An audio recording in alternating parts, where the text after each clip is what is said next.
This is Raj Sahu from Goa, India. Welcome to my show. Welcome to my channel. I'm recording late in the evening, ready to hit the bed. In fact, I am in my bed, but as I've started a series called Evening Contemplation or Bedtime Contemplation or Meditations, something is really caught my eye, has been bothering me a bit, so I wanted to share it with you guys. And it's regarding, as the title suggests, the mysterious men around Paul who helped him become the 13th apostle in Bible. Guys, there were some mysterious people who helped Paul become an apostle. Okay. Now, before we hit those people, like who they are and how did they help Paul, I would like to take you to an established principle slash law in Bible founded by the Father and confirmed by the Son, which is this. I'll read out one, Deuteronomy 19:15, where Moses tells the nation of Israel, a lone witness is not sufficient to establish any wrongdoing or against a man. A matter must be established by the testimony of two or three witnesses. So keep this in mind. Deuteronomy 19:15. It finds a echo or a repetition by none other than Jesus Christ, lest some of us might say that that was for Old Testament. No, if it were for Old Testament, then Jesus is confirming that in New Testament as well for a reason. First of all, if you go to jurisprudence or law, nothing can be established unless there are few witnesses. Otherwise, anybody can say anything they like about any incident. There has to be corroboration, right? There has to be a counter check whether this is true or not, and that is typically by the testimony of two or three prudent or even better credible witnesses who are credible. So we have just read Deuteronomy 19:15. Deuteronomy 19:15. A matter must be established by the testimony of two or three witnesses. Jesus confirms this in Matthew 18:16. What does Jesus say? Every matter may be established, or rather must be established by the testimony of two or three witnesses. Alright? So whatever is written in Deuteronomy 19:15 was given a thumbs up by Jesus. He makes sure, confirms and affirms this, that yes, every matter, he says, must be established by the testimony of two or three credible witnesses. Now, there's a third guy who says the same thing. His name is Paul. Yes, he says that. Where 2 Corinthians 13, verse 1.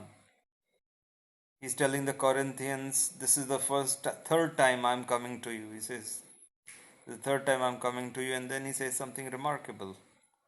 Every matter must be established by the testimony of two or three witnesses. He is himself saying in 2 Corinthians 13, verse 1. Okay?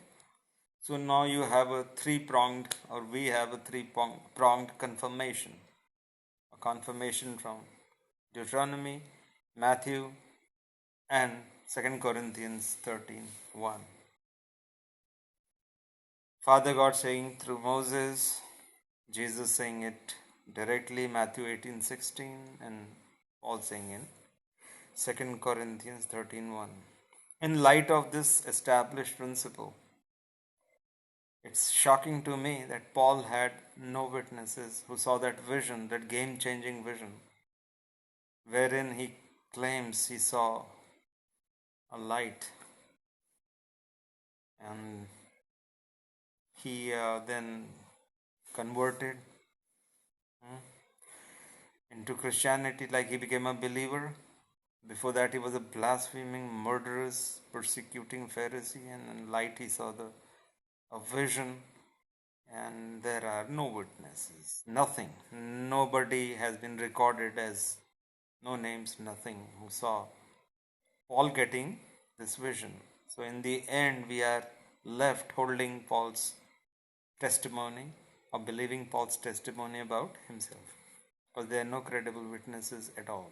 Nobody has been named, nobody saw, only Paul is his own witness. Okay, and Jesus says, if I testify for myself, Jesus says my testimony cannot be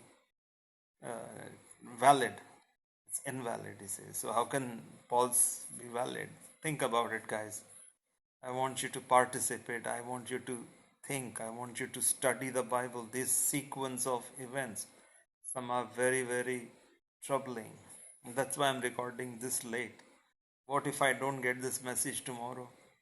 This thought is hounding me. And I put a couple of videos to that effect, including a man I will be mentioning now. So please check out all this, guys. Let's come together as a team and do it corporately rather than one person or two persons doing. Let's do it together. All right. So we move from there, and now we have realized, hopefully, that Paul had no witnesses. I've been asking this question repeatedly online, on video. Nobody answers me. Paulians keep saying that Paulians would be Paul lovers. Oh, this is that, but he was so great. I said, I'm not concerned who's what, who's this, that, who's his witness on the first thing. Subsequently, don't tell me that somebody wrote his account, that's why he's in the Bible. All this is secondary. In a prudent court of law, they will ask, if this man saw a vision, who's his witness? How should we know that this man saw a vision in the first place? Paul, okay? So Paul has no witnesses, whereas we just read Deuteronomy 19:15, Matthew 18:16, and 2 Corinthians 13:1, Paul himself, that it's mandatory, it's imperative that every event or matter must be established by the testimony of two or three. Paul has no witnesses. But then, when Paul gets converted, so to speak, and heads towards Damascus, there's a man. This is the mystery man number 2, Ananias. All right? He goes and meets Paul after he also sees a vision. So Jesus now appears to Ananias also, like he gets a vision. Jesus operating through series of covert visions which none of his apostles have a clue about. Nothing. Anyway, Ananias, this guy, goes and meets Paul after he also sees a vision from Christ, who asks Ananias to meet Paul in the house of Judas. That's the name given. And this man, Mr. Ananias, has no witnesses. Nothing. He's the second in a row now. The second man. Ananias goes and finds Paul praying in the house of Judas. That's the name given, I'm not saying.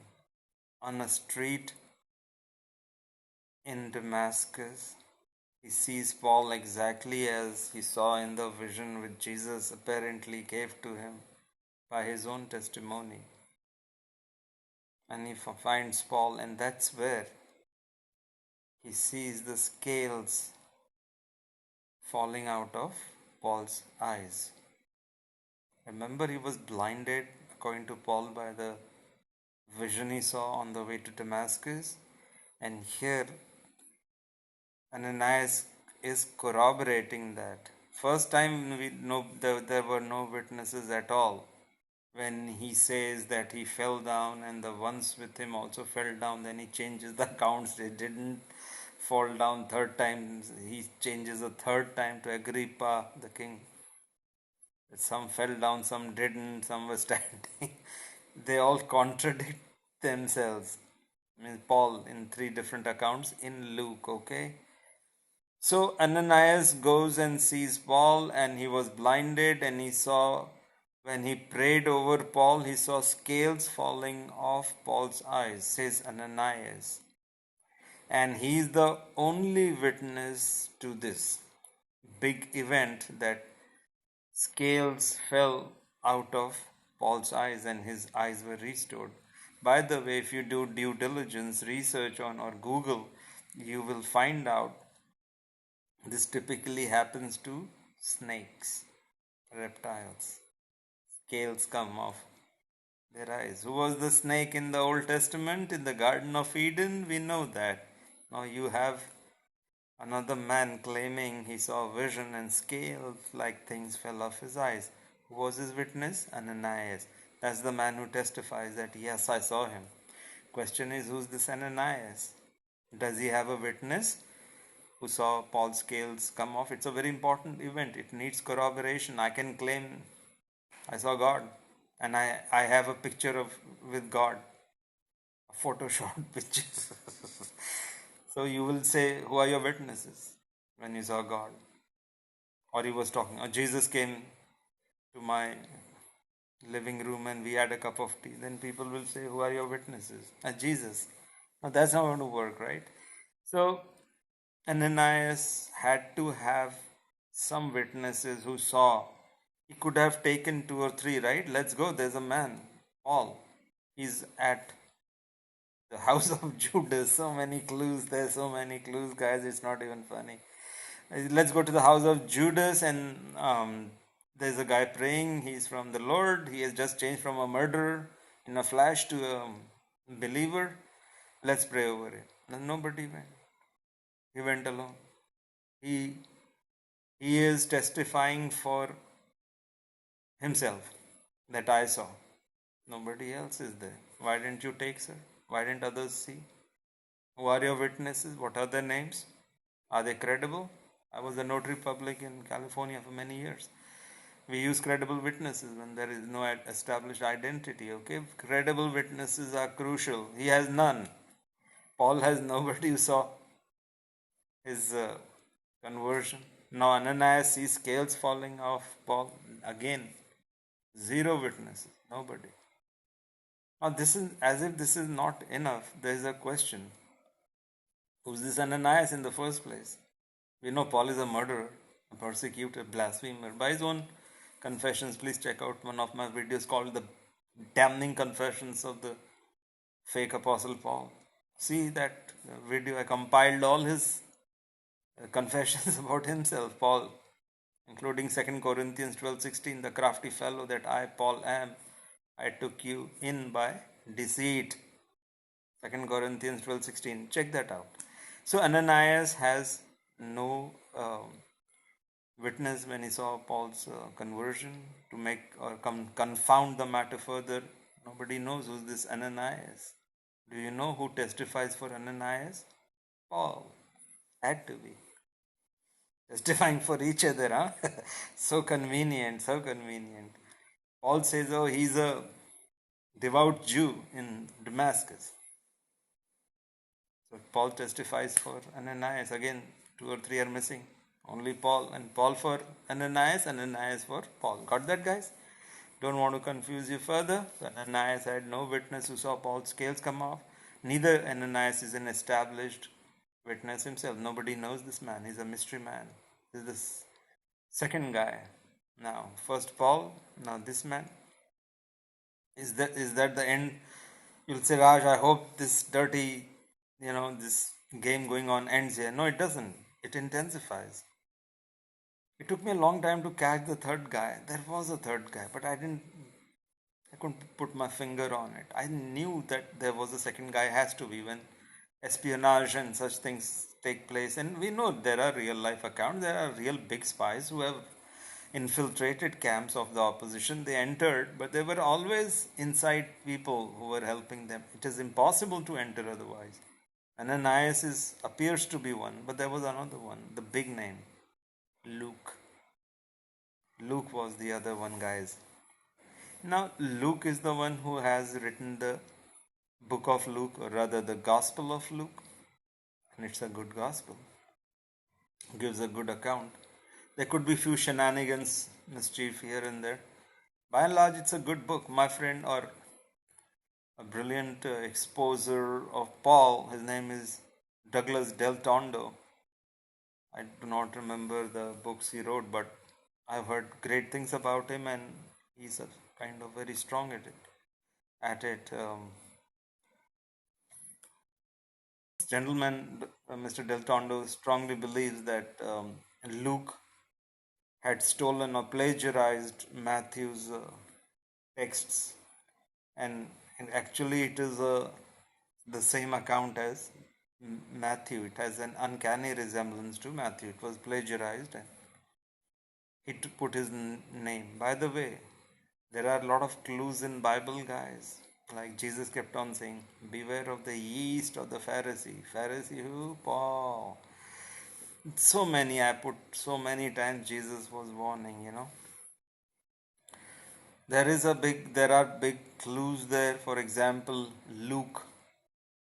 Luke means light. Alright, remember that name, what it means. Check it out. There's a sister in England, Wales probably. She saw some of my videos and she said, Raj, it's Luke, Lucas, Lucifer. Even if you don't want to accept that, Luke means light. What does Paul talk about devil? Even devil masquerades as angel of light. So, who's this mysterious man, Luke? Who is this Luke? I'm asking you guys. I didn't know till now that how did this man write the gospel? Because we were threatened by whoever canonized the Bible, whoever adds or deletes is condemned, right? I'm paraphrasing the end of Bible. It's in the end of Revelation. Quickly, I'll read out. I warn everyone who hears the words of the prophecy of the book. If anyone adds anything to them, God will add to them plagues described in the book, and if anyone takes any words away from this book of prophecy, God will take away from him the share of the tree of life and in the holy city which are described in this book. Okay, the thing is that people get scared to ask questions. That's why I pointed this out.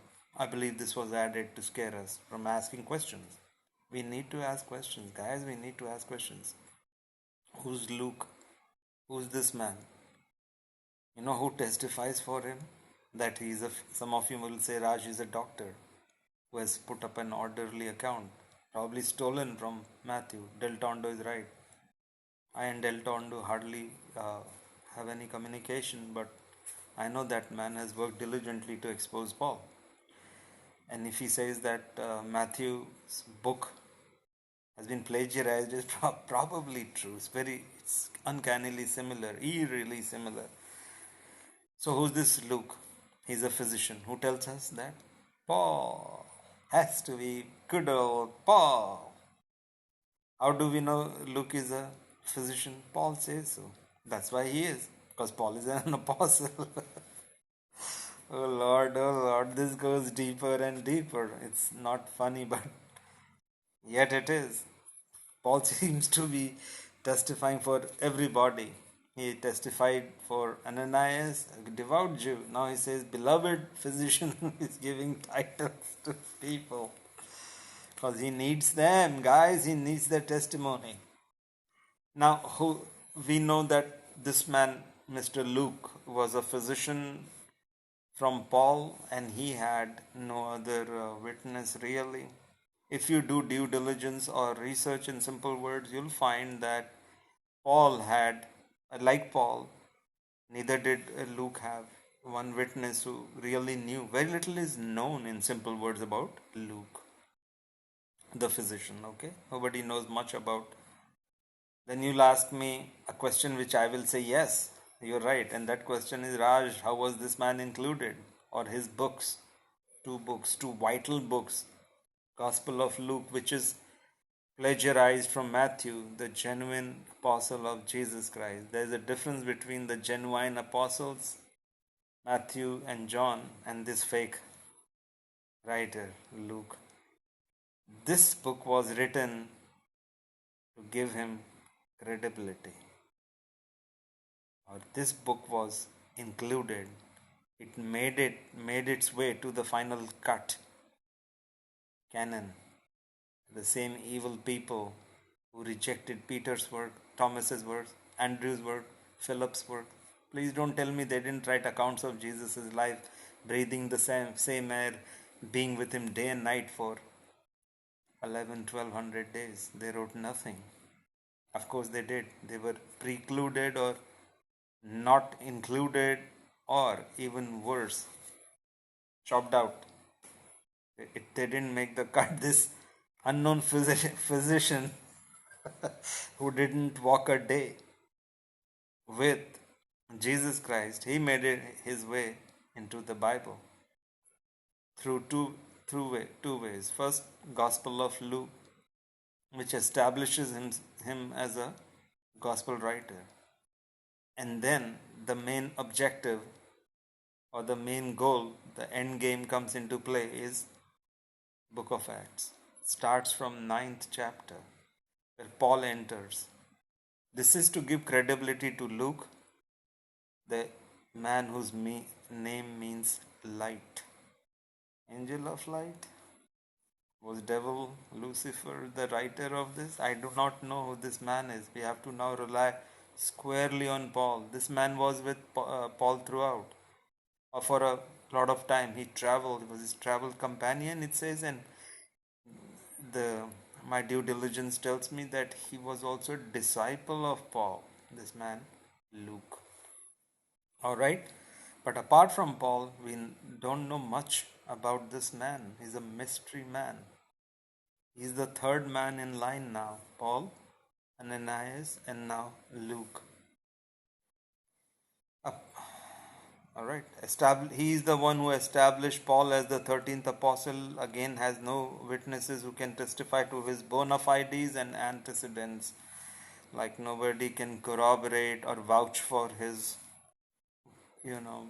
like genuineness, or even if he's a good guy or whatever, Witnesses establish credibility of a person. There's none for this man, nobody. It's again Paul who tells us Luke is a physician. Nobody else tells us, nobody else.